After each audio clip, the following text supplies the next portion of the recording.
Court ने केंद्र सरकार से ऑक्सीजन कॉन्सेंट्रेटर के दाम तय करने के लिए कहा है, जिस पर आज जवाब दाखिल किया जाएगा। न्यूज 18 के अमित सिंह की रिपोर्ट है कि सरकार को इसकी कीमत इतनी रखनी है ताकि लोग इसे खरीद सकें। हालांकि केंद्र ने ये चिंता जताई है कि इसकी कमी काफी है, लिहाजा कीमत तय करना एक्सपोर्ट करने वालों के हाथ में है। ऐसे में अगर सरकार ने कदम उठाया तो हो सकता है इसकी सप्लाई ही बंद कर दिया जाए, लेकिन हाईकोर्ट ने ऐसा फॉर्मूला तैयार करने का निर्देश दिया जिससे इसकी कीमत पर लगाम लग सके। कॉन्सेंट्रेटर ऑक्सीजन तैयार करने वाली छोटी मशीन है जिससे कोरोना संकट में मदद मिली।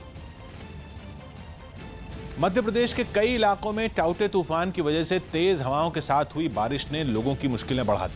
अचानक बदले इस मौसम का सबसे ज्यादा असर वहां के झाबुआ पर पड़ा, जहां तेज हवाओं की वजह से सड़कों के किनारे कई पेड़ टूट गए और कुछ लोगों की दुकानों को भी नुकसान पहुंचा। इसी तरह की तस्वीरें मंदसौर से भी सामने आईं, जहां बारिश के साथ चल रही तेज हवाओं ने लोगों को डरा दिया। बताया गया कि वहां आई आंधी में बिजली के कई खंभे भी उखड़ गए। बैतूल से भी बारिश के बाद हुए नुकसान की कुछ तस्वीरें सामने आईं। वहां सड़क के किनारे कुछ पेड़ उखड़ गए और बिजली के खंभों को भी खासा नुकसान पहुंचा। रास्ता जाम हो गया, पूरा ये बिजली का खंभा पूरा गिरा हुआ। बताया गया कि मध्य प्रदेश के जिन इलाकों में मौसम की मार पड़ी वहां बहुत देर तक बिजली भी गुल रही।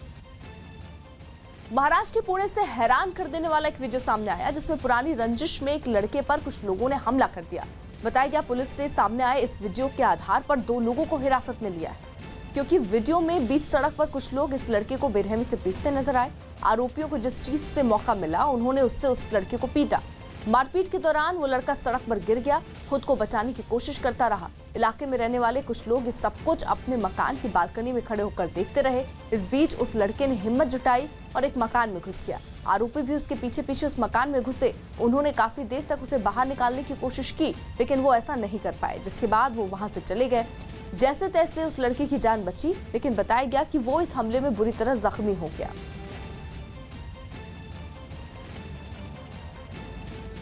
कोरोना से जूझ रहे इलाकों के दौरे पर निकले उत्तर प्रदेश के मुख्यमंत्री योगी आदित्यनाथ ने मरीजों का हाल जाना। अपने ताबड़तोड़ दौरे में योगी आदित्यनाथ केवल शहरों में नहीं बल्कि गांवों में भी लोगों से मिले और उन्हें कोरोना से जुड़े नियम मानने की सलाह दी। मुजफ्फरनगर के रामपुर गांव में भी उन्होंने लोगों से मुलाकात की। साथ ही वो कोरोना मरीजों से भी मिले।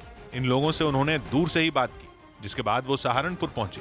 हेलीकॉप्टर से उतरकर वो सीधा वहां के कोविड सेंटर गए। इस बीच मुख्यमंत्री के एक दिन पहले के मेरठ दौरे का एक वीडियो सामने आया जिसमें वो एक ऐसे बुजुर्ग से मिलते दिखे जो महामारी की चपेट में आ चुका है।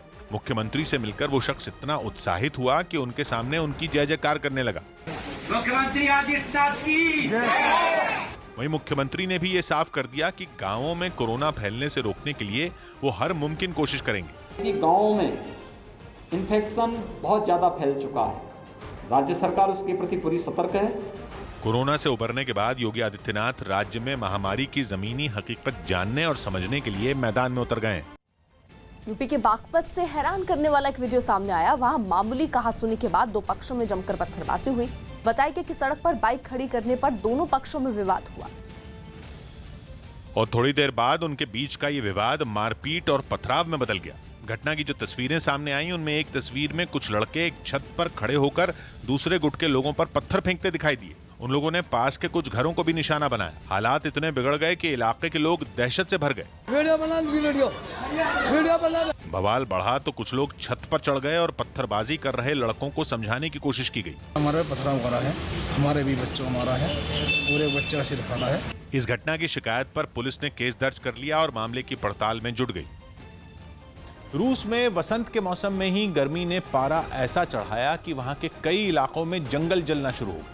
दुनिया के सबसे ठंडे इलाकों में शामिल साइबेरिया में तो तापमान 32 डिग्री सेल्सियस के पार चला गया, जो कि इस मौसम में औसत से करीब 10 डिग्री ज्यादा है। और रूस के मौसम विभाग की चेतावनी है कि अभी तो गर्मी और बढ़ेगी। रूस के ट्यूमन से आई तस्वीरों में जंगल का एक बेहद बड़ा इलाका आग की लपटों में सुलगता नजर आया। दमकल कर्मियों की टीम आग को बुझाने के लिए झुलसाने वाली गर्मी के बीच भी कमर तोड़ मेहनत करती दिखी। बताया गया कि ट्यूमन इलाके का हाल इतना बुरा है कि वहां जंगलों का 60,000 हेक्टेयर से बड़ा इलाका आग की चपेट में है। लेकिन रूस के उलियानोव्स्क में तो जंगल की आग ने आसपास के मकानों को भी जलाकर सुहा कर दिया। आग में मकानों की चहारदीवारी ने तो दम तोड़ा ही, अंदर का सामान तक बिल्कुल राख हो गया। वहां से आए वीडियो में जंगल में इतनी भयानक आग लगी दिखी कि पूरा इलाका उसके धुएं में छिपा नजर आया। कोरोना से लड़ाई में कारगर बताई जा रही 2DG दवा लॉन्च हो गई। रक्षा मंत्री राजनाथ सिंह ने कोरोना मरीजों के लिए DRDO की बनाई दवा 2DG लॉन्च कर दी। इस दवा को DRDO ने डॉक्टर रेड्डीज लेबोरेटरीज के साथ मिलकर बनाया है और इसके कोरोना मरीजों के इलाज में कारगर होने का दावा किया जा रहा है।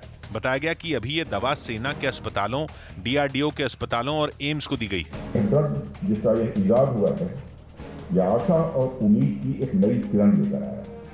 DRDO ने जानकारी दी कि बहुत जल्द सभी राज्यों को ये दवा मुहैया करवाई जाएगी। जून से सब राष्ट्रों में मिलेंगे। फर्स्ट वीक ऑफ जून से पूरा फुल क्वांटिटी में मिलेगा। दिल्ली में कोरोना के 4,524 नए मामले सामने आए। 5 अप्रैल के बाद ये पहली बार हुआ जब यह आंकड़ा 5,000 के नीचे खिसका। कोविन ऐप अगले हफ्ते से हिंदी समेत 15 अलग अलग भाषाओं में होगा। कोविन के जरिए ही लोग वैक्सीन लगाने के लिए अपना स्लॉट यानी दिन और समय बुक करवाते हैं। गोवा मेडिकल कॉलेज अस्पताल में पिछले हफ्ते रात में हुई मौतों पर राज्य सरकार ने हाई कोर्ट में जवाब दिया। सरकार ने अदालत को बताया कि मरीजों की मौत ऑक्सीजन की कमी से नहीं हुई थी। हालांकि उसने यह भी दावा किया कि अब सभी तरह की दिक्कतें दूर कर ली गई। चेन्नई एयरपोर्ट पर कस्टम्स विभाग ने 90 लाख के सोने के साथ 2 लोगों को गिरफ्तार कर लिया। बताया गया कि एक आरोपी ने चोट का नाटक कर इस सोने को अपने पैरों में बंधी पट्टी के नीचे छिपा रखा था। वैक्सीन से जुड़े पोस्टर और पीएम केयर्स फंड से जुड़े राहुल गांधी के ट्वीट पर सियासी जंग छिड़ गई। राहुल गांधी ने अपने ट्वीट में सरकार पर इस मामले में झूठा प्रचार करने का आरोप लगाया तो प्रियंका गांधी ने भी उनके समर्थन में ट्वीट कर दिया। कुछ लोग और कुछ पार्टियां इस पैंडेमिक पीरियड में पॉलिटिकल पाखंड की प्रयोगशाला बन गई, जिसके जवाब में बीजेपी ने कांग्रेस और उसके नेताओं पर भ्रम फैलाने का आरोप लगाया। अयोध्या में आरएसएस के पूर्व सरकार्यवाह भैयाजी जोशी ने राम मंदिर के गर्भगृह में पूजा की। इस पूजा के साथ ही मंदिर में 9 शिलाओं को स्थापित किया गया।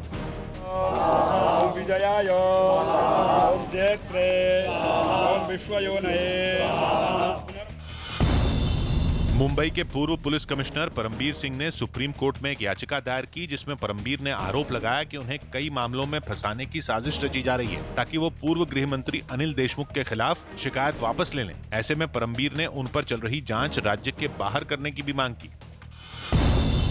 दिल्ली में ऑक्सीजन कॉन्सेंट्रेटर की कालाबाजारी के आरोपी नवनीत कालरा की साकेत कोर्ट में पेशी हुई, जिसके बाद अदालत ने नवनीत को 3 दिन की पुलिस रिमांड पर भेज दिया। मध्य प्रदेश के ग्वालियर में कुछ लोग टीवी के कार्टून किरदारों की तरह सजकर लोगों का हौसला बढ़ा रहे हैं। कई अस्पतालों के बाहर जाकर ये लोग कोरोना से लोगों को जागरूक करते हैं और न घबराने की सलाह भी देते हैं। इसके अलावा ये लोग अस्पतालों में मरीजों के रिश्तेदारों को खाना भी बांटते हैं।